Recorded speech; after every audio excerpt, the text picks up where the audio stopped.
नारायण नारायण नारायण नारायण। माता पिता और पुत्र पुत्री का आपस में कैसा व्यवहार होना चाहिए, अर्थात माता पिता और उनकी संतान के बीच में किस तरह से व्यवहार होना चाहिए। यहाँ स्वामी जी बताते हैं कि माता पिता का यही भाव होना चाहिए कि पुत्र या पुत्री ने हमारे घर जन्म लिया है, अतः हमें इनके लोक और परलोक दोनों का सुधार करना है। हमें केवल अपना सुख आराम नहीं देखना है, प्रत्युत इनका सुधार कैसे हो, इस भाव से पुत्र और पुत्री पर शासन करना है। उनको अच्छी शिक्षा देनी है और समय पर ताड़ना भी करनी पड़े तो वह भी उनके हित के लिए ही करनी है।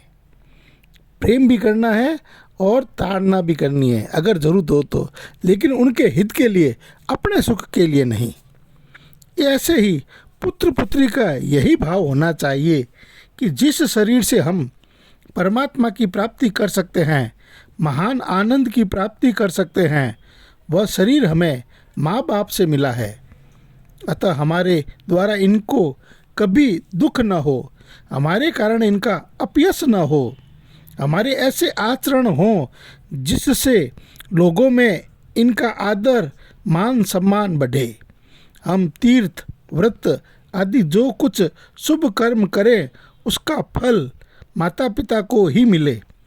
ऐसे भाव से आपस में प्रेम बढ़ेगा, वर्तमान में परिवार सुखी होगा और भविष्य में सबका कल्याण होगा। चारों पदार्थ है करतल माही, मात पिता गुरु सम प्राण के नाही। जिन लोगों को माँ बाप और गुरु प्राणों के समान प्यारे लगते हैं, उनके हाथ में धर्म, अर्थ, काम और मोक्ष चारों ही विराजमान रहते हैं। राम जी को जब वनवास हुआ था तो लक्ष्मण ने कहा कि ये पिताजी का आदेश नहीं है। तब भी राम ने कहा कि देखो, मैं आज्ञा पालक हूँ, मैं विचारक नहीं हूँ। पिता ने जो आज्ञा दी है, जो माता ने भी आज्ञा दी है, मैं उनका पालन करूँगा, मैं उस पर विचार नहीं करूँगा। तो सज्जनों, माता पिता को तो यह ध्यान रखना है कि हमें बच्चों से सुख आराम नहीं लेना है। इस बात को ध्यान रख के इनकी सेवा या इनको तैयार नहीं करना है, बल्कि इनका सुधार कैसे हो, इस बात को ध्यान में रखते हुए इनकी परवरिश करनी है।